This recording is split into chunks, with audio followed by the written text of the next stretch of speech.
ئەو کارانە ئێمە دەکەین لە سنووری قەزای بەردەڕەش بۆ دایکەیەتیم و هەژاران و لێقەماوان و نەخۆشانە. ئەو کارانەی بەو سەرەتایی لە مانگی ڕەمەزان کردمان کە بڕی 11 ملیۆن بوو، تەنها یەک گەنجێک بوو خەڵکی دانیشتوانی قەزای بەردەڕەشە. دوعای خێر لە بۆ دەکەین، خوددا نمونەی زیادکە ئینشاءالله.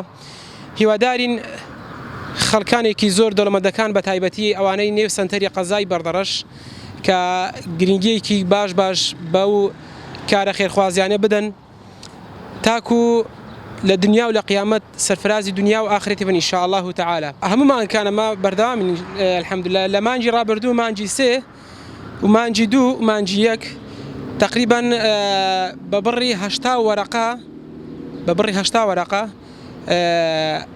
75 وەرەقە حتا 5 وەرەقی تقریبا عملیاتمان کرد. 3 عملیات لە بۆ 3 مسلمانی قەزای بەردەڕەش و دەوروبەری بوو.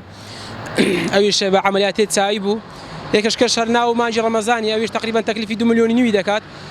پشتی پاش یعنی تقریبا 10 ڕۆژێش کەویش عملیاتی دەکرێتن بە نزیکەی 2 ملیۆن.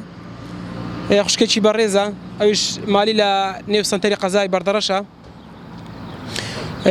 من زۆر سپاسی ئەو خێرخوازانە دەکەم کە بەردەوامن لەگەڵمان هاوکاریمان دەکەن کە وەناکەن یان ناهێڵن ئەو دایکەیەتیمانە ئەو هەژارانە بێئومێد بن لە ژیان، بێنان بن، بێ ئاو بن.